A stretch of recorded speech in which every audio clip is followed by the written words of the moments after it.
to answer any questions later, of course. Yeah, when I heard that Kirti was a long-time friend since 30 years, when he first came to Sri Lanka, to Germany to study. When I heard that he was running for the presidency, of course, I was first a little bit surprised because we're more into technology and into business than into politics usually, and I didn't know he was into politics. And I knew him as a a bright person, a very good friend, and as well as a great entrepreneur.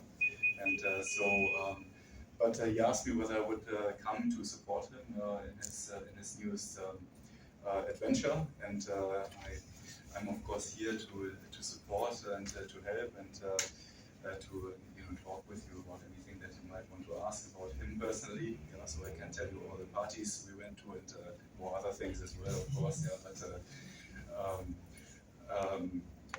of course I can tell you a lot.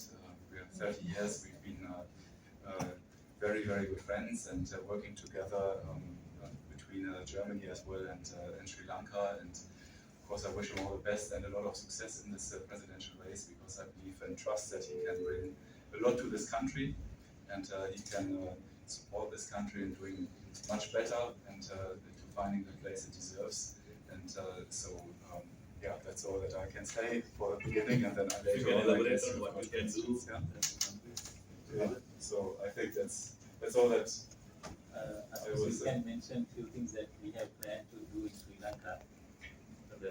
Yeah, so we've been discussing a lot of things together, and I believe that from my perspective, Sri Lanka is a country that is full of great resources, and that's as well why some 15 years ago we decided to create together a graphite business, and so we are together in the graphite business, and at the time we saw that there was a Nobel Prize that was won in 2006 for the discovery of graphene, and we thought, okay, Sri Lanka has got the purest and best graphite in the world, and something needs to be possible here. And so we created as well from natural graphite. We were the first ones together with Slintech to create graphene from it. And we developed as well the Ragelera mine in Sipipura. And I think this is it was at the right point in time, because now we see a lot of demand coming in our way from electric vehicles particularly, but as well from other sides, so lubricants and other finished products that are interesting. And Sri Lanka has got a very good position to serve this. Currently, there's only China that is providing a large amount of graphite into the world market, and the demand in China itself will be increasing so dramatically that other suppliers need to be there. And I think that it's very clear that Sri Lanka is in a prime position to become one of the major players in this field. And we are working together with numerous players here that are hopefully becoming customers to the Sri Lankan market, and where we can hopefully develop some very interesting technologies as well.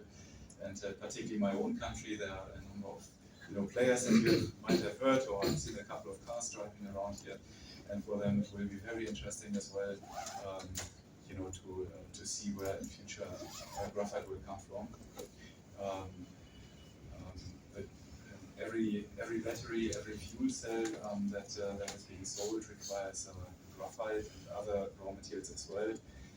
Every wafer requires silicium, so you've got a lot of high quality silicates as well that Kirti has developed with another friend. And I believe that in the mineral area, certainly your country has a role to play, and it's now the time to develop that and to make yourself known on the world market. And that is, I think, something that we are both invested in, and we would like to. We're working very hard to develop that, and it clearly is an interesting, very interesting field, because it plays into the next technology on this planet. Yeah. Anything else that you would like me to elaborate on? The investment in the future, really well. So as well, when I look at Sri Lanka in terms of a country that with its resources, you're an island, so by default it's windy, yeah. So, and you've got a lot of sun, and we are. I would say when we studied, Germany was number one in regenerative energies, and our engineers basically developed and invented that industry. And at the time, we had 80% of the world market of all the technology that was there. Now it's not there anymore. But China has caught up dramatically, yeah, and is taking a lot of market share. But I think that for you in Sri Lanka, there is a very large opportunity, because when I came from the airport, and when I was first here 30 years ago, I remember there were hardly any cars, yeah, and now you can hardly move. There are so many cars, but they're all combustion engines, and I'm driving since about 6-7 years only electric vehicles now, and I can see how in Germany or in Europe overall it all changes, and it changes so quickly. And I think it's economically it's very wise for you to move this way, because every Sri Lankan can basically produce enough energy on his roof to supply the energy that you need, and that will balance out your external books as well. Because why do you want to depend any further on the oil industry? So I'm pretty sure that you don't produce any oil, yeah. So why buy oil in such great quantities if you can produce your own energy and make the average Sri Lankan a good offer to produce their energy, to fill their cars with it, and to heat that, or to maybe cool down their houses, whatever is needed.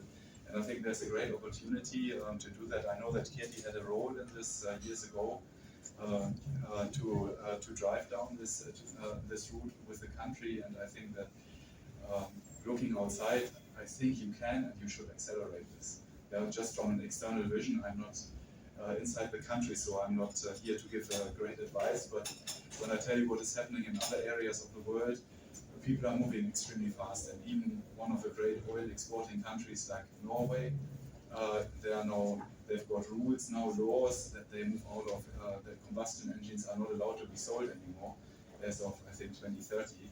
So you can see a great transformation, and this transformation gives jobs, drives growth, and helps the normal people. And I think that it is something that we all need to adopt to now, and have a new vision of what the society could look like in a modern world. Yeah? And things will change over the next 10 years.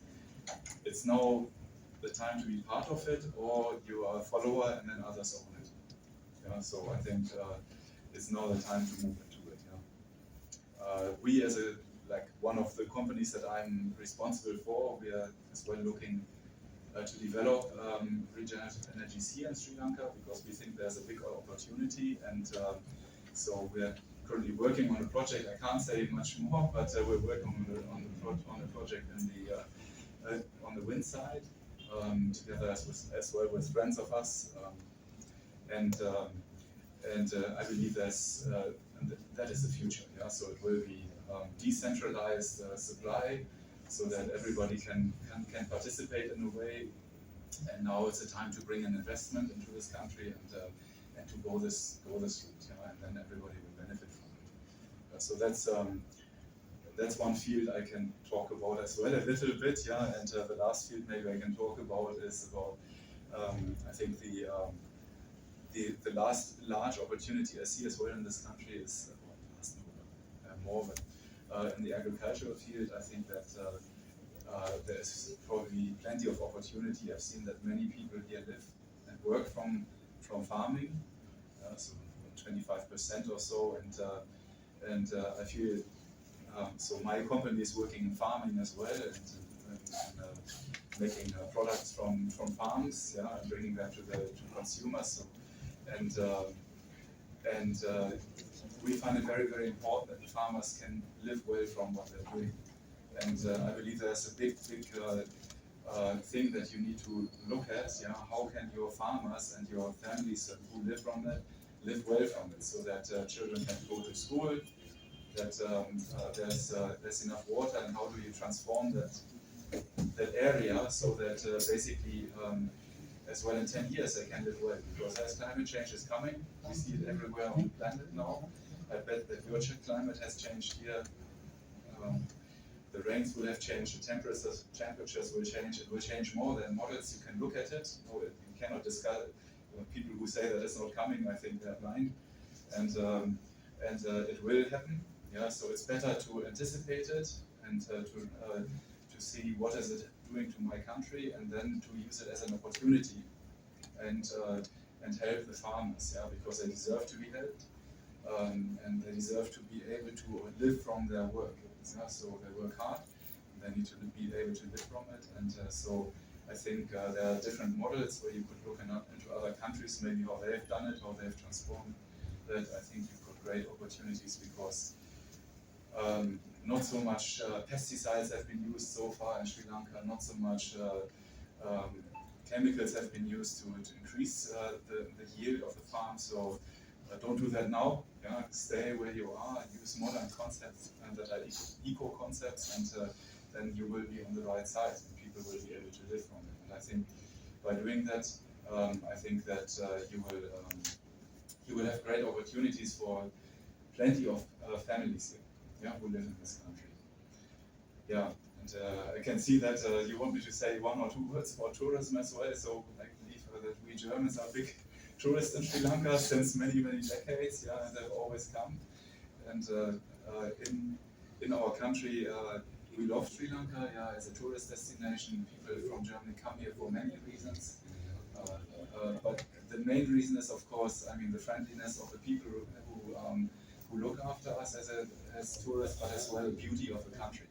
You know, so what I think is hugely important is to basically look after the environment, look after your country, find a way to clean it up again, you know, to restore its natural beauty. There are many fields where you can act and which create jobs as well. Yeah, so if you create a strong industry for recycling, we know that we have done that 40 years ago in Germany, and it creates many jobs, valuable jobs, and at the same time keeps your country clean and beautiful. Yeah, and as well your food clean, because at the end all the plastic that you see outside, it ends up in your food, and that means in your bodies at the end. So I think there are big possibilities to go forward here. My view is, from what I see in many other countries, so particularly Spain is a very large tourist destination, and I see that they're struggling now with being overcrowded. And I think that an opportunity for you is to renovate and move up. Yeah, so you don't want 1 million tourists who leave very little money here. You'd rather have 500,000 who leave a lot of money. And so I think there is something how you maintain your heritage. Yeah, you've got one of the most beautiful cultural and heritages and natural heritages in the world in this island. And so how to maintain it, how to display it, how to present it, and move it up. You know, make it nicer, and maybe not available for everybody who wants to come. Yeah, but make it available, you know, for a price as well. Yeah, because it is costly to maintain it. It is important to maintain it for the next generation. So you have to move up. Yeah, with the hotels, you have to move upwards. Your beaches need to be the cleanest. Yeah, they need to be cleaner than the beaches in Thailand or the beaches in Malaysia or wherever you go. They need to be really clean. Yeah, and your sea needs to be clean, and the rivers need to be clean. And when that is the case, people will love to come here. Yeah, and that would be something that would attract. And I would say I'm a pretty typical German average Joe. Yeah, so that will attract many from us. Yeah, and then display your country.